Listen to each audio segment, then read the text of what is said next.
Today, we're diving into a major turning point in Europe's geopolitical landscape. Russia's power in the Baltic region is collapsing right now, and it's happening faster than most analysts ever predicted. This shift is not just about military setbacks, but also economic pressure, diplomatic isolation, and the growing unity of NATO nations surrounding Russia's western flank. What's unfolding today could redefine the entire balance of power in Northern Europe for decades to come. Over the past few years, Russia's influence in the Baltic Sea has been steadily declining, but recent developments have accelerated that collapse dramatically. The Baltic Sea, once seen as a vital gateway for Moscow's naval operations, trade routes, and energy exports, is now turning into a zone dominated almost entirely by NATO forces. The loss of strategic control over this region doesn't just weaken Russia militarily, it undermines its economic reach and its ability to project power beyond its borders. When Russia launched its invasion of Ukraine in 2022, it likely underestimated how deeply that move would unite Europe and its northern neighbors. Finland and Sweden, both historically neutral, joined NATO. This single decision completely transformed the map of Europe's security. Suddenly, every nation bordering the Baltic Sea, except for Russia, became part of the NATO alliance. What this means is that Russia is now effectively surrounded in the north. Its only remaining access point to the Baltic is through the small and heavily militarized enclave of Kaliningrad, sandwiched between Poland and Lithuania. Kaliningrad was once a symbol of Russia's strength in the region. It hosted advanced missile systems, radar stations, and served as a key naval hub for the Russian Baltic Fleet. But now, it's more of a liability than an asset. The growing presence of NATO forces in Poland, Lithuania, and the rest of the Baltic states has turned Kaliningrad into an isolated outpost, vulnerable to blockade and surveillance at all times.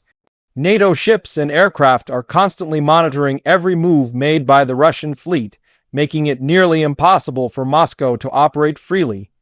The situation has also shifted on the economic front. Sanctions, energy restrictions, and trade rerouting have hit Russia's Baltic connections hard. Before the war, ports like St. Petersburg played a massive role in shipping Russian goods to Europe. But as trade has been cut off or restricted, these ports are losing relevance. European nations have diversified their supply chains, invested in alternative energy routes, and drastically reduced dependency on Russian gas. This has forced Moscow to pivot toward Asia, but that shift cannot replace the strategic and economic value of its former Baltic trade routes. Meanwhile, NATO has been reinforcing its northern defenses at an unprecedented pace. Joint exercises involving the United States, Britain, Denmark, Sweden, and Finland are taking place regularly in the Baltic Sea. These drills aren't just symbolic, they demonstrate full interoperability among NATO forces, something Russia cannot match right now. The presence of advanced submarines, destroyers, and air patrols along the Baltic routes has created a kind of military chokehold that leaves Russia with no room for escalation without massive risk. Politically, Russia is facing isolation like never before. The Baltic states, Estonia, Latvia, and Lithuania, once part of the Soviet Union, are now among the loudest voices calling for more defense spending and tougher sanctions on Moscow. Their governments are united, their people are motivated, and their militaries are being upgraded with the latest Western technology. Every step Russia takes near their borders is being watched, countered, and documented. The psychological impact of this on the Kremlin cannot be overstated. The Baltic region, once under Soviet control, is now firmly aligned with the West. Inside Russia, frustration is growing among military analysts who see the Baltic situation as a sign of strategic failure. They understand that losing dominance here isn't just about the sea itself, it's about losing leverage over Europe. For decades, Russia used its control of natural gas, energy routes, and naval presence to pressure European nations. But now that leverage has evaporated, European countries are accelerating defense cooperation, investing in renewable energy, and building new pipelines that bypass Russian territory entirely. Another major setback for Russia is the modernization of NATO's Arctic and Northern Command. The integration of Finland and Sweden into NATO has turned the entire Scandinavian peninsula into a single, coordinated defense zone. This means that Russia's northern fleets, including those in Murmansk and the Barents Sea, now face monitoring from NATO radar networks stretching from Norway to Finland to Estonia. Russia's every move in the north can now be tracked in real time. Russia's Baltic fleet itself has been shrinking in relevance. Many of its ships are outdated, undermaintained, or have been redeployed to support the war in Ukraine. With limited access to repair facilities and growing shortages of spare parts due to sanctions, maintaining naval readiness has become nearly impossible. Reports suggest that morale within the fleet is low, as sailors realize their missions are becoming riskier and less effective. NATO's technological superiority in surveillance, electronic warfare, and missile defense means Russia's vessels are constantly at a disadvantage. At the same time, NATO's air presence over the Baltic has grown stronger. The Baltic Air Policing Mission now includes advanced fighter jets from multiple member nations, rotating constantly to ensure that no Russian aircraft can operate without being detected. Incursions by Russian planes are intercepted almost instantly, demonstrating the precision and readiness of NATO's defenses. This constant air pressure has effectively neutralized Russia's ability to use the skies above the Baltic as a tool of intimidation. Economically, Russia's access to Western markets has dried up, but what's even more damaging is the symbolic loss of the Baltic region as a gateway to Europe. For centuries, St.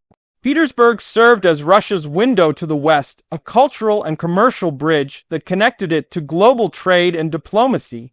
Today, that window is nearly shut. The isolation is both physical and psychological, cutting Russia off from the European community it once sought to influence. In contrast, the Baltic states and Nordic nations are thriving. Investments in defense, energy independence, and digital innovation have made them some of the most resilient economies in Europe. The European Union has also stepped up efforts to integrate these countries into major continental projects, further solidifying their role as key NATO members and reducing the chance of Russian interference. This success story stands in sharp contrast to Russia's growing stagnation and isolation. Russia's attempts to intimidate its neighbors through cyber attacks and disinformation have also backfired. Countries like Estonia, once victims of large-scale cyber warfare from Moscow, have become world leaders in cybersecurity and digital defense. Every cyber attempt now meets an immediate, coordinated response.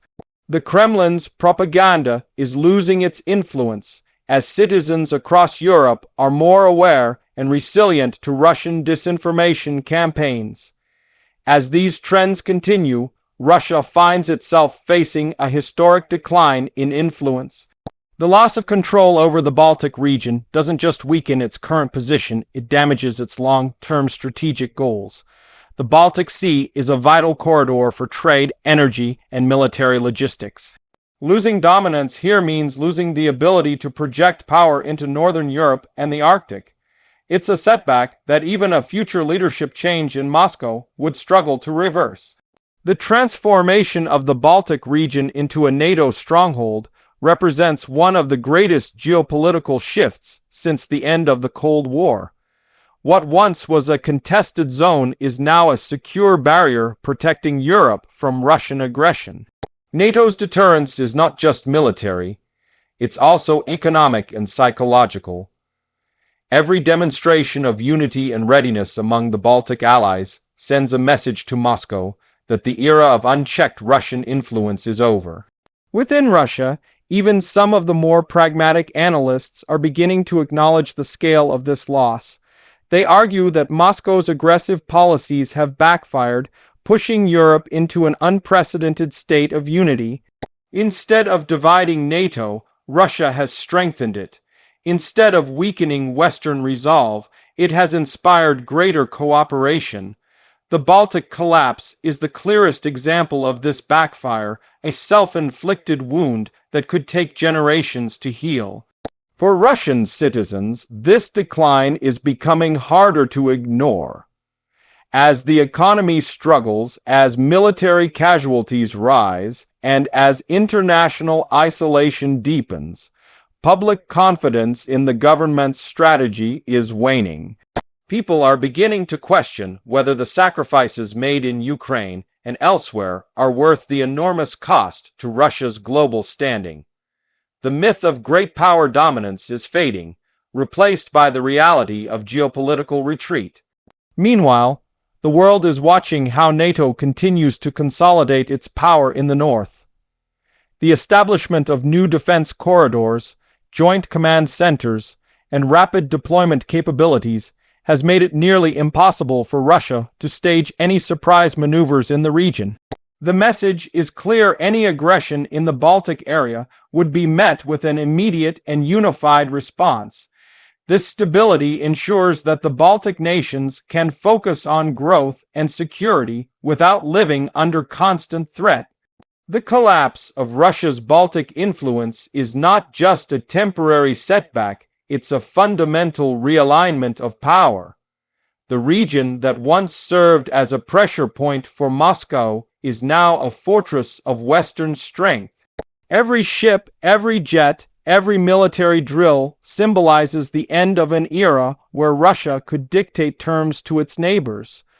Looking at the broader picture, this development also sends a warning to other regions where Russia seeks influence. Whether in the Arctic, the Black Sea, or even in the Pacific, Moscow's aggressive tactics are now being met with coordinated global resistance. The world has learned that unity is the most effective answer to aggression, and nowhere is that more visible than in the Baltic Sea. As this story continues to unfold, one thing is certain: Russia's dominance in the Baltic is over. The alliance of free nations surrounding it has turned the tide of history. The collapse of Russian power here is not just a military event. It's a symbol of a larger transformation taking place in the world, one where unity, resilience, and cooperation are stronger than intimidation and fear. Thank you for watching.